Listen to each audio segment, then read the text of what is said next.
ಎಲ್ಲ ಶಿಕ್ಷಕ ಹುದ್ದೆಯ ಅಭ್ಯರ್ಥಿಗಳಿಗೆ welcome to happy learning YouTube channel. PST, GPT ಮತ್ತೆ ಹೈಸ್ಕೂಲ್ ಟೀಚರ್ಗೆ ಸಂಬಂಧಪಟ್ಟಂತೆ ಎಜುಕೇಶನಲ್ ಸೈಕಾಲಜಿಯ 30 ಪ್ರಮುಖ ಪ್ರಶ್ನೆಗಳನ್ನ ನೋಡ್ಕೊಂಡು ಬರೋಣ. ಮೊದಲನೇ ಪ್ರಶ್ನೆ ನಿಮಗಾಗಿ. ಮೊದಲ ಬಾರಿ ನಮ್ಮ ಚಾನಲ್ ನೋಡ್ತಾ ಇದ್ರೆ ಸಬ್ಸ್ಕ್ರೈಬ್ ಅವರ್ ಯೂಟ್ಯೂಬ್ ಚಾನಲ್, ಹಾಗೆ ಶೇರ್ ದಿಸ್ ವಿಡಿಯೋ ಅಂತ ಹೇಳ್ತಾ ಮೊದಲನೇ ಪ್ರಶ್ನೆ, ಸೈಕಾಲಜಿ ಎಂಬ ಪದವು ಯಾವ 2 ಗ್ರೀಕ್ ಪದಗಳಿಂದ ಬಂದಿದೆ? ಸೈಕ್ ಮತ್ತು ಲೋಗೋಸ್, ಸೈಕೋ ಮತ್ತು ಲಾಜಿಕ್, ಮೈಂಡ್ ಮತ್ತು ಸೈನ್ಸ್, ಸೋಲ್ ಮತ್ತು ಬಿಹೇವಿಯರ್ ಅಂತೇಳಿ. ಸರಿಯಾದ ಉತ್ತರ ಎ, ಸೈಕ್. ಸೈಕೆ ಅಲ್ಲ, ಸೈಕ್ ಮತ್ತೆ ಲೋಗೋಸ್ ಅಂತೇಳಿ ಗ್ರೀಕ್ ಭಾಷೆಯಿಂದ ಬಂದಿದೆ. ಸೈಕ್ ಅಂತ ಹೇಳಿದ್ರೆ ಆತ್ಮ ಅಂತೇಳಿ, ಲೋಗೋಸ್ ಅಂತ ಹೇಳಿದ್ರೆ ಸ್ಟಡಿ ಅಂತೇಳಿ. ಮುಂದಿನ ಪ್ರಶ್ನೆ, ಸೈಕ್ ಎಂಬ ಗ್ರೀಕ್ ಪದದ ಅರ್ಥವೇನು? ನೋಡಿ, ಇಲ್ಲಿ ಬಂದಿದೆ. ಗ್ರೀಕ್ ಪದದ ಅರ್ಥವೇನು?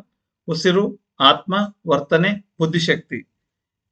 ಸರಿಯಾದ ಉತ್ತರ ಆತ್ಮ, ಸೋಲ್ ಅಂತೇಳಿ. ಮುಂದಿನ ಪ್ರಶ್ನೆ, ಲೋಗೋಸ್ ಎಂಬ ಪದದ ಅರ್ಥವೇನು? ಆತ್ಮ, ಭಾವನೆ, ಅಧ್ಯಯನ ಅಥವಾ ವಿಜ್ಞಾನ, ಟಿ ವರ್ತನೆ. ಸರಿಯಾದ ಉತ್ತರ ಅಧ್ಯಯನ ಅಥವಾ ವಿಜ್ಞಾನ. ಮುಂದಿನ ಪ್ರಶ್ನೆ, ಮನೋವಿಜ್ಞಾನದ ಆರಂಭಿಕ ಹಂತದಲ್ಲಿ ಅದನ್ನು ಯಾವುದರ ಅಧ್ಯಯನವೆಂದು ಪರಿಗಣಿಸಲಾಗುತ್ತಿತ್ತು? ಇನಿಷಿಯಲ್ ಸ್ಟೇಜ್ ಅಲ್ಲಿ ಸೈಕಾಲಜಿ ಎಂಬ ಕಾನ್ಸೆಪ್ಟ್ ಆರಂಭವಾದಾಗ ಯಾವುದರ ಸ್ಟಡಿ ಅಂತ ಪರಿಗಣಿಸ್ತಾ ಇದ್ರು? ವರ್ತನೆ, ಮನಸ್ಸು, ಆತ್ಮ ಮತ್ತೆ ಬುದ್ಧಿ. ಆತ್ಮದ ಅಧ್ಯಯನವನ್ನ ಮನೋವಿಜ್ಞಾನ ಅಂತ ಹೇಳಿ ಪ್ರಾರಂಭಿಕ ಹಂತದಲ್ಲಿ ಪರಿಗಣಿಸ್ತಾ ಇದ್ರು. ಮುಂದಿನ ಪ್ರಶ್ನೆ, ಆಧುನಿಕ ಮನೋವಿಜ್ಞಾನವನ್ನು ಮುಖ್ಯವಾಗಿ ಯಾವುದರ ವಿಜ್ಞಾನವೆಂದು ಪರಿಗಣಿಸಲಾಗುತ್ತದೆ? Modern psychology. ಆತ್ಮ, ವರ್ತನೆ, ದೇಹ, ಸಮಾಜ. ಸರಿಯಾದ ಉತ್ತರ ವರ್ತನೆ. ಮನುಷ್ಯನ ಬಿಹೇವಿಯರ್ ಮೇಲೆ ಸೈಕಾಲಜಿಯನ್ನು ಸ್ಟಡಿ ಮಾಡ್ತಾರೆ. ಮುಂದಿನ ಪ್ರಶ್ನೆ, ವ್ಯಕ್ತಿಯು ತನ್ನದೇ ಮಾನಸಿಕ ಅನುಭವಗಳನ್ನ ಪರಿಶೀಲಿಸುವ ವಿಧಾನ ಯಾವುದು? ವೀಕ್ಷಣಾ ವಿಧಾನ ಅಂದ್ರೆ ಅಬ್ಸರ್ವೇಷನ್, ಅಂತರಾವಲೋಕನ ವಿಧಾನ, ಪ್ರಯೋಗ ವಿಧಾನ, ಸಮೀಕ್ಷಾ ವಿಧಾನ. ಸರಿಯಾದ ಉತ್ತರ ಅಂತರಾವಲೋಕನ ವಿಧಾನ, ಇಂಟ್ರೋಸ್ಪೆಕ್ಷನ್. ವೀಕ್ಷಣಾ ವಿಧಾನ ಅಂತ ಹೇಳಿದ್ರೆ ಅಬ್ಸರ್ವೇಷನ್, ಪ್ರಯೋಗ ವಿಧಾನ ಎಕ್ಸ್ಪೆರಿಮೆಂಟಲ್, ಸಮೀಕ್ಷಾ ವಿಧಾನ ಅಂತ ಹೇಳಿದ್ರೆ ಸರ್ವೆ ಮೆಥಡ್. ಮುಂದಿನ ಪ್ರಶ್ನೆ, ಪ್ರಯೋಗದಲ್ಲಿ ಪ್ರಯೋಗಕರ್ತನು ಉದ್ದೇಶಪೂರ್ವಕವಾಗಿ ಬದಲಾಯಿಸುವ ಚರ ಯಾವುದು? ಚರ ಅಂತ ಹೇಳಿದ್ರೆ ನಮ್ಮ ಸೈಕಾಲಜಿ ಲ್ಯಾಂಗ್ವೇಜ್ ಅಲ್ಲಿ ವೇರಿಯೇಬಲ್ಸ್ ಅಂತೇಳಿ, ಅಂದ್ರೆ ದತ್ತಾಂಶ, ಡೇಟಾ. ಡಾಟಾ ಅಲ್ಲ ಇದು ಸ್ನೇಹಿತರೆ, ಡೇಟಾ. ಚರ ಅಂತ ಹೇಳಿದ್ರೆ ಅಳೆಯಬಹುದಾದ, ಮೆಜರ್ ಮಾಡಬಹುದಂತಹ, ನಿಯಂತ್ರಿಸಬಹುದಾದ ಯಾವುದೇ ಒಂದು ಲಕ್ಷಣ ಅಥವಾ ಸ್ಥಿತಿಯನ್ನ ಚರ ಅಂತೇಳಿ ಕರಿತೀವಿ. ಎಕ್ಸ್ಪೆರಿಮೆಂಟ್ ಮೆಥಡ್ ಅಲ್ಲಿ ಯಾವುದನ್ನ ಉದ್ದೇಶಪೂರ್ವಕವಾಗಿ ಬದಲಾಯಿಸಲಾಗುತ್ತದೆ? ಅವಲಂಬಿತ ಚರ, ಸ್ವತಂತ್ರ ಚರ, ಸ್ಥಿರ ಚರ ಮತ್ತೆ ಯಾದೃಚ್ಛಿಕ ಚರ ಅಂತೇಳಿ. ಚರ ಮೀನ್ಸ್ ವೇರಿಯೇಬಲ್ಸ್. ಸರಿಯಾದ ಉತ್ತರ ಸ್ವತಂತ್ರ ಚರ. ಇದರಲ್ಲಿ ಅನೇಕ ವಿಧಗಳಿದೆ. ಸ್ವತಂತ್ರ ಚರ, ಅವಲಂಬಿತ, ಇಂಡಿಪೆಂಡೆಂಟ್ ವೇರಿಯೇಬಲ್, ಡಿಪೆಂಡೆಂಟ್ ವೇರಿಯೇಬಲ್, ಇನ್ನು ಅನೇಕ ವಿಧಗಳಿದೆ. ಮುಂದಿನ ಪ್ರಶ್ನೆ, ಸ್ವತಂತ್ರ ಚರದ ಬದಲಾವಣೆಯಿಂದ ಉಂಟಾಗುವ ಪರಿಣಾಮವನ್ನು ತೋರಿಸುವ ಚರ ಯಾವುದು? ಪ್ರಶ್ನೆಗೆ ಉತ್ತರವನ್ನ ಕಮೆಂಟ್ ಮಾಡಿ ಸ್ನೇಹಿತರೆ. ಸ್ವತಂತ್ರ ಚರ, ಅವಲಂಬಿತ ಚರ, ನಿಯಂತ್ರಿತ ಚರ, ಸ್ಥಿರ ಚರ. ಸರಿಯಾದ ಉತ್ತರ ಅವಲಂಬಿತ ಚರ, ಡಿಪೆಂಡೆಂಟ್ ವೇರಿಯೇಬಲ್. ಮುಂದಿನ ಪ್ರಶ್ನೆ, ಶೈಕ್ಷಣಿಕ ಮನೋವಿಜ್ಞಾನದ ಪ್ರಮುಖ ಉದ್ದೇಶ ಯಾವುದು? Main purpose. ಪರೀಕ್ಷೆ ನಡೆಸುವುದು ಮಾತ್ರ, ಬೋಧನೆ ಮತ್ತು ಕಲಿಕೆಯ ಪ್ರಕ್ರಿಯೆಯನ್ನು ಅರ್ಥ ಮಾಡಿಕೊಳ್ಳುವುದು, ಪಠ್ಯಪುಸ್ತಕ ಬರೆಯುವುದು ಮಾತ್ರ, ವಿದ್ಯಾರ್ಥಿಗಳನ್ನು ಶ್ರೇಣೀಕರಿಸುವುದು. ಸರಿಯಾದ ಉತ್ತರ ಬೋಧನೆ ಮತ್ತು ಕಲಿಕೆಯ ಪ್ರಕ್ರಿಯೆಯನ್ನು ಅರ್ಥ ಮಾಡಿಕೊಳ್ಳುವುದು, understanding learning and teaching process. Next question, ವೈಯಕ್ತಿಕ ಭಿನ್ನತೆ ಎಂದರೇನು? Individual differences. ಎಲ್ಲ ಮಕ್ಕಳು ಒಂದೇ ರೀತಿಯಲ್ಲಿ ಕಲಿಯುವುದು, ಮಕ್ಕಳ ಸಾಮರ್ಥ್ಯ, ಆಸಕ್ತಿ ಮತ್ತು ಕಲಿಕೆಯ ವೇಗದಲ್ಲಿ ಇರುವ ವ್ಯತ್ಯಾಸ, ಮಕ್ಕಳ ಎತ್ತರದಲ್ಲಿನ ವ್ಯತ್ಯಾಸ ಮಾತ್ರ, ಮಕ್ಕಳ ವಯಸ್ಸಿನ ವ್ಯತ್ಯಾಸ ಮಾತ್ರ. ಈ ರೀತಿಯ ಪ್ರಶ್ನೆಗಳಲ್ಲಿ ಈಸಿ ಇರುತ್ತೆ. ಆಪ್ಷನ್ಸ್ ಬಿ ಸರಿಯಾದ ಉತ್ತರ, ಮಕ್ಕಳ ಸಾಮರ್ಥ್ಯ, ಆಸಕ್ತಿ ಮತ್ತು ಕಲಿಕೆಯ ವೇಗದಲ್ಲಿ ಇರುವ ವ್ಯತ್ಯಾಸ. ಮುಂದಿನ ಪ್ರಶ್ನೆ, ಮಕ್ಕಳ ಬೆಳವಣಿಗೆಯ ಮೇಲೆ ಯಾವುದು ಪ್ರಭಾವ ಬೀರುತ್ತದೆ? ಕುಟುಂಬ, ಶಾಲೆ, ಪರಿಸರ ಮತ್ತೆ ಮೇಲಿನ ಎಲ್ಲವೂ.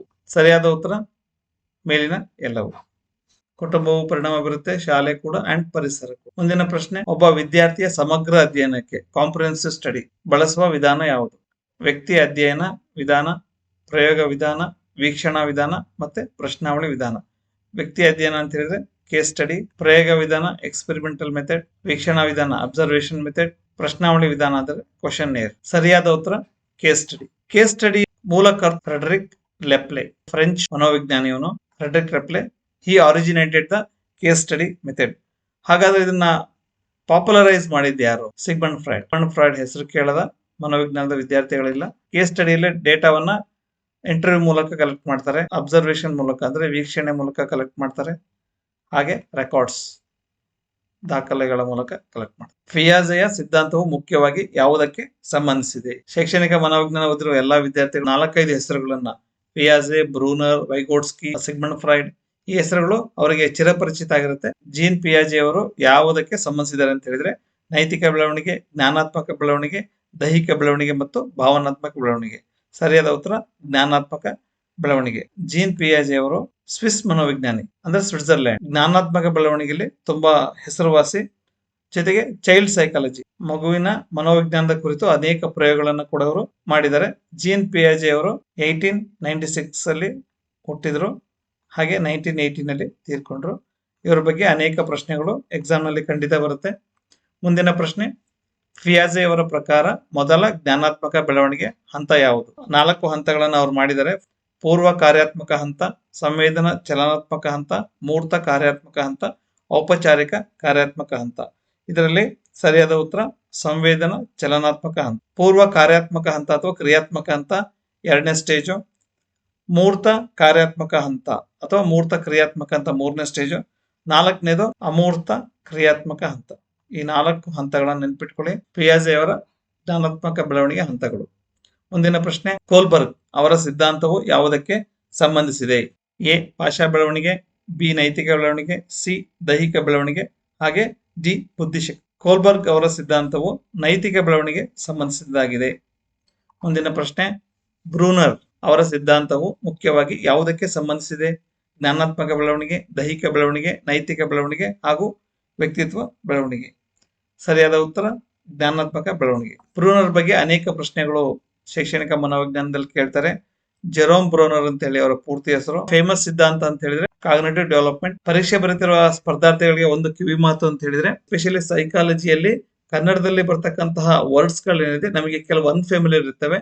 ನೀವು ಸೈಕಾಲಜಿ ಬುಕ್ ಅನ್ನ ಓದಿರ್ತೀರಿ, ತುಂಬಾ ಸ್ಟಡಿ ಮಾಡಿರ್ತೀರಿ, ಕೆಲವೊಂದು ಪದಗಳು ಇಂಗ್ಲಿಷ್ ಅಲ್ಲಿ ಕ್ವಶನ್ ಪೇಪರ್ ಮಾಡಿ ಕನ್ನಡದಲ್ಲಿ ಟ್ರಾನ್ಸ್ಲೇಷನ್ ಮಾಡೋದ್ರಿಂದ ತುಂಬಾ ಕನ್ಫ್ಯೂಷನ್ ಆಗ್ತವೆ.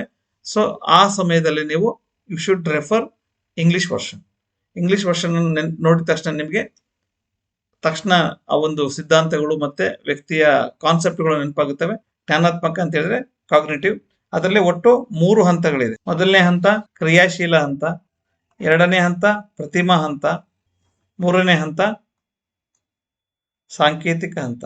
ಇದಿಷ್ಟು ಕಾಗ್ನಿಟಿವ್ ಡೆವಲಪ್ಮೆಂಟ್ ಸಂಬಂಧಪಟ್ಟಿದ 3 ಹಂತಗಳು. ಮುಂದಿನ ಪ್ರಶ್ನೆ, ವೈಗೋಟ್ಸ್ಕಿ ಅವರು ಜ್ಞಾನಾತ್ಮಕ ಬೆಳವಣಿಗೆಯಲ್ಲಿ ಯಾವುದಕ್ಕೆ ಹೆಚ್ಚಿನ ಮಹತ್ವ ನೀಡಿದ್ದಾರೆ? ಸಾಮಾಜಿಕ ಸಂವಹನ, ದೈಹಿಕ ಸಾಮರ್ಥ್ಯ, ವಂಶ ಪಾರಂಪರ್ಯ ಮಾತ್ರ, ಪರೀಕ್ಷಾ ಅಂಶಗಳು. ಸರಿಯಾದ ಉತ್ತರ ಸಾಮಾಜಿಕ ಸಂವಹನ, ಸೋಷಿಯಲ್ ಕಮ್ಯುನಿಕೇಶನ್. ಈ ಒಂದು ವಿಚಾರಕ್ಕೆ ಹೆಚ್ಚಿನ ಮಹತ್ವವನ್ನು ಕೊಟ್ಟಿದ್ದಾರೆ. ವೈಗೋಟ್ಸ್ಕಿ ಅವರು ರಷ್ಯಾ ಮೂಲದ ಮನೋವಿಜ್ಞಾನಿಯವರು. ಕಾಲಾವಧಿ 1896 to 1934. He is famous for ಸಾಮಾಜಿಕ ವಿಕಾಸ ಸಿದ್ಧಾಂತ. ಅವ್ರು ಹೇಳ್ತಾ ಇರೋ ಒಂದು ಪ್ರಮುಖವಾದ ಹೇಳಿಕೆ ಏನು ಅಂತ ಹೇಳಿದ್ರೆ, ಮಕ್ಕಳ ಕಲಿಕೆಗೆ ಸಾಮಾಜಿಕ ಸಂವಹನವೇ ಮೂಲಾಧಾರ ಅಂತ ಹೇಳ್ತಾರೆ. ಮುಂದಿನ ಪ್ರಶ್ನೆ, ಸ್ಕ್ಯಾಫೋಲ್ಡಿಂಗ್ ಪರಿಕಲ್ಪನೆಯು ಯಾರ ಸಿದ್ಧಾಂತಕ್ಕೆ ಹೆಚ್ಚು ಸಂಬಂಧಿಸಿದೆ? ಸ್ಕ್ಯಾಫೋಲ್ಡಿಂಗ್ ಅಂತೇಳಿ ವೈಗೋಟ್ಸ್ಕಿ, ಕೋಲ್ಬರ್ಗ್, ಪಿಯಾಜೆ ಮತ್ತೆ ಡಿ ಸ್ಪಿಯರ್ಮನ್. ಸರಿಯಾದ ಉತ್ತರ ವೈಗೋಟ್ಸ್ಕಿ ಅವರ 2 ಕಾನ್ಸೆಪ್ಟ್ಸ್ ಬಹಳ ಫೇಮಸ್. ಸೊ ಅದಕ್ಕೆ ನಾನು ಇಂಗ್ಲಿಷ್ ಅನ್ನ ನೋಡಿ ಅಂತ ಹೇಳೋದು. ಒಂದು ಸ್ಕ್ಯಾಫೋಲ್ಡಿಂಗ್ ಅಂತ ಹೇಳಿ, 2ನೇದು ಪ್ರಾಕ್ಸಿಮಲ್ ಡೆವಲಪ್ಮೆಂಟ್ ಅಂತೇಳಿ. ಪ್ರಾಕ್ಸಿಕಲ್ ಅಂಡ್ ಸ್ಕ್ಯಾಫೋಲ್ಡಿಂಗ್ ಅಂತ ಹೇಳಿದ್ರೆ ನಮಗೆ ವೈಗೋಟ್ಸ್ಕಿ ನೆನಪಾಗಬೇಕು. ಮುಂದಿನ ಪ್ರಶ್ನೆ, ಝೋನ್ ಆಫ್ ಪ್ರಾಕ್ಸಿಮಲ್ ಡೆವಲಪ್ಮೆಂಟ್ ನೋಡಿ ಇಲ್ಲೇ ಇದೆ ಹೊರಡೋದು. ಪರಿಕಲ್ಪನೆಯು ಯಾರಿಗೆ ಸಂಬಂಧಿಸಿದೆ? ವೈಗೋಟ್ಸ್ಕಿ ಅವರಿಗೆ ಸಂಬಂಧಿಸಿದೆ. ಮುಂದಿನ ಪ್ರಶ್ನೆ, ಮಕ್ಕಳ ಕೇಂದ್ರಿತ ಶಿಕ್ಷಣದಲ್ಲಿ, ಚೈಲ್ಡ್ ಸೆಂಟರ್ ಶಿಕ್ಷಣದಲ್ಲಿ ಮುಖ್ಯವಾಗಿ ಯಾವುದಕ್ಕೆ ಆದ್ಯತೆ ನೀಡಲಾಗುತ್ತದೆ? ಪ್ರಿಫರೆನ್ಸ್. ಶಿಕ್ಷಕರ ಉಪನ್ಯಾಸಕ್ಕೆ, ಮಕ್ಕಳ ಅಗತ್ಯ, ಆಸಕ್ತಿ ಮತ್ತು ಸಾಮರ್ಥ್ಯಗಳಿಗೆ, ಕಂಠಪಾಠಕ್ಕೆ, ಪರೀಕ್ಷೆಗೆ. ಸರಿಯಾದ ಉತ್ತರ ಮಕ್ಕಳ ಅಗತ್ಯ, ಆಸಕ್ತಿ ಮತ್ತು ಸಾಮರ್ಥ್ಯಗಳಿಗೆ. 21. ಮಕ್ಕಳ ಕೇಂದ್ರಿತ ತರಗತಿಯಲ್ಲಿ ಶಿಕ್ಷಕರ ಪಾತ್ರ ಏನು? ನಿಯಂತ್ರಕ, ಸಹಾಯಕ, ಮಾರ್ಗದರ್ಶಕ, ಪರೀಕ್ಷಕ, ವೀಕ್ಷಕ. ಸರಿಯಾದ ಉತ್ತರ ಸಹಾಯಕ ಅಥವಾ ಮಾರ್ಗದರ್ಶಕ. NCERT ಅವರು ಮತ್ತೆ ನೂತನ ಶಿಕ್ಷಣ ನೀತಿಯಲ್ಲಿ NEP 2020 ಯಲ್ಲಿ ಹೇಳಿರೋದು, teacher acts as a facilitator, ಮಾರ್ಗದರ್ಶಕರಾಗಿ ಕರ್ತವ್ಯ ನಿರ್ವಹಿಸಬೇಕು ಅಂತ ಹೇಳಿ. 22. ಪಠ್ಯಕ್ರಮವು ಒಳಗೊಂಡಿರುವ ಪ್ರಮುಖ ಅಂಶಗಳಲ್ಲಿ ಒಂದು ಯಾವುದು? ಪಠ್ಯ ವಿಷಯ, ಚಟುವಟಿಕೆಗಳು, 2 ಯಾವುದೂ ಅಲ್ಲ. ಪಠ್ಯಕ್ರಮ ಅಂತ ಹೇಳಿದ್ರೆ ಕರಿಕ್ಯುಲಮ್, ಪಠ್ಯ ವಿಷಯ, ಸಿಲೆಬಸ್ ಬರುತ್ತಾ, ಆಕ್ಟಿವಿಟೀಸ್ ಬರುತ್ತಾ, ಎರಡೂ ಬರುತ್ತಾ ಅಥವಾ ಯಾವುದೂ ಅಲ್ಲ? ಸೊ ಸರಿಯಾದ ಉತ್ತರ ಎರಡು. ಮುಂದಿನ ಪ್ರಶ್ನೆ, ಚರ್ಚೆ, ಪ್ರಾಜೆಕ್ಟ್, ಆಟ ಮತ್ತು ಪ್ರಯೋಗಗಳು ಯಾವುದನ್ನು ಹೆಚ್ಚು ಪರಿಣಾಮಕಾರಿಯಾಗಿಸುತ್ತವೆ? ಕಂಠಪಾಠ, ಕಲಿಕೆ, ಪರೀಕ್ಷೆ, ಶ್ರೇಣೀಕರಣ ಅಂದ್ರೆ ಗ್ರೇಡ್ ಅನ್ನ ಕೊಡ್ತಕ್ಕಂಥದ್ದು. ಚರ್ಚೆಗಳು, ಡಿಸ್ಕಷನ್, ಪ್ರಾಜೆಕ್ಟ್ ವರ್ಕ್ಸ್, ಸ್ಪೋರ್ಟ್ಸ್ ಮತ್ತೆ ಎಕ್ಸ್ಪೆರಿಮೆಂಟ್ಸ್ಗಳು ಕಲಿಕೆಯನ್ನ ಹೆಚ್ಚು ಪರಿಣಾಮಕಾರಿಯಾಗಿಸುತ್ತದೆ. ಮುಂದಿನ ಪ್ರಶ್ನೆ, ರೂಪಣಾತ್ಮಕ ಮೌಲ್ಯಮಾಪನ ಯಾವಾಗ ನಡೆಯುತ್ತದೆ? ಅಂದ್ರೆ ಫಾರ್ಮೇಟಿವ್ ಅಸೆಸ್ಮೆಂಟ್.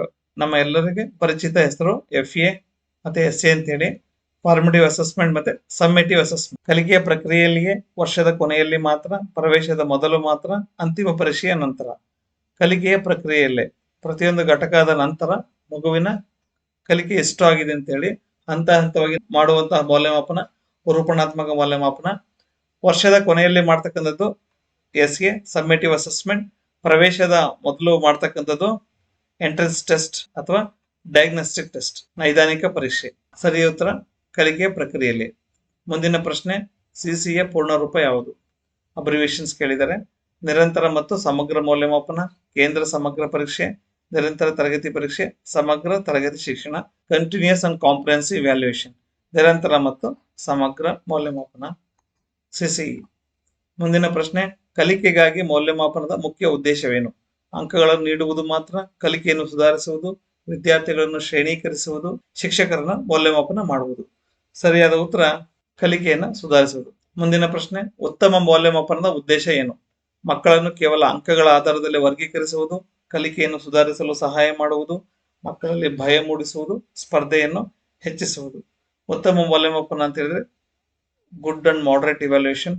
ಕಲಿಕೆಯನ್ನು ಸುಧಾರಿಸಲು ಸಹಾಯ ಮಾಡುವುದು, ಮಗುವಿನ ತಪ್ಪುಗಳನ್ನ ಪಟ್ಟಿ ಮಾಡಿ ಅದನ್ನ ರೆಕ್ಟಿಫೈ ಮಾಡುವ ಹಾಗೆ ಏನಾದರೂ ಅಂಶಗಳನ್ನ ಮೆನ್ಷನ್ ಮಾಡ್ತಕ್ಕಂಥದ್ದು ಉತ್ತಮ ಮೌಲ್ಯಮಾಪನದ ಉದ್ದೇಶ. ಮುಂದಿನ ಪ್ರಶ್ನೆ, ಬುದ್ಧಿಶಕ್ತಿಯನ್ನು ಮುಖ್ಯವಾಗಿ ಯಾವುದೆಂದು ಕರೆಯಲಾಗಿದೆ? ಭಾವನಾತ್ಮಕ ಸಾಮರ್ಥ್ಯ, ಜ್ಞಾನಾತ್ಮಕ ಸಾಮರ್ಥ್ಯ, ದೈಹಿಕ ಸಾಮರ್ಥ್ಯ, ಹಾಗೆ ಸಾಮಾಜಿಕ ಸಾಮರ್ಥ್ಯ. ಸರಿಯಾದ ಉತ್ತರ ಜ್ಞಾನಾತ್ಮಕ ಸಾಮರ್ಥ್ಯ, ಕಾಗ್ನಿಟಿವ್ ಎಬಿಲಿಟಿ. ಸೊ ಜ್ಞಾನಾತ್ಮಕ ಅಂತ ಹೇಳಿದ ತಕ್ಷಣ ನಿಮಗೆ ನೆನಪಾಗುವಂತ ಸೈಕಾಲಜಿಸ್ಟ್ ಯಾರು ಹೇಳಿ ನೋಡೋಣ? ಫಿಯಾಜೆ. ಮುಂದಿನ ಪ್ರಶ್ನೆ, ಬುದ್ಧಿಶಕ್ತಿಯ ಪ್ರಮುಖ ಅಂಶಗಳಲ್ಲಿ ಯಾವುದು ಸೇರಿದೆ? ಮಾಹಿತಿಯನ್ನು ಗ್ರಹಿಸುವುದು, ನೆನಪಿಟ್ಟುಕೊಳ್ಳುವುದು, ವಿಶ್ಲೇಷಿಸುವುದು ಮತ್ತೆ ಎಲ್ಲವೂ. ಸರಿಯಾದ ಉತ್ತರ ಮೇಲಿನ ಎಲ್ಲವೂ. ಇಂಟೆಲಿಜೆನ್ಸ್ ಕೋಶನ್, IQ ಅಂತೇಳಿ ಕರಿತೀವಿ. ಹಾಗೆ ಇನ್ನೊಂದು ಬರುತ್ತೆ EQ ಅಂತೇಳಿ, ಎಮೋಷನಲ್ ಕೋಶಂಟ್ ಅಂತೇಳಿ. IQಗಳಲ್ಲಿ ರೇಟಿಂಗ್ಸ್ ಅನ್ನ ಪ್ರಶ್ನೆಗಳನ್ನ ಕೇಳ್ತಾರೆ. 130+ IQ ಇದ್ರೆ ಗಿಫ್ಟೆಡ್, ಪ್ರತಿಭಾನ್ವಿತ ಮಗು. 115 to 129 ಇದ್ರೆ ಬ್ರೈಟ್, ಅಬೋವ್ ಅವರೇಜ್ ಅಂತೇಳಿ.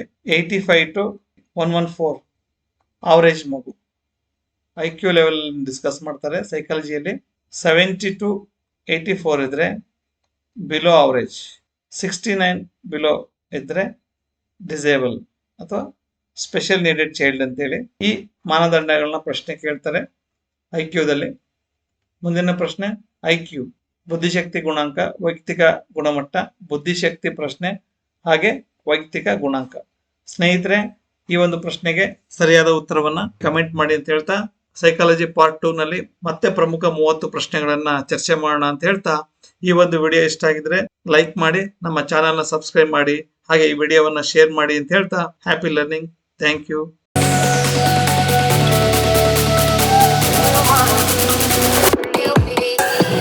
वीडियोस बनाने हैं, फिल्मोरा है ना।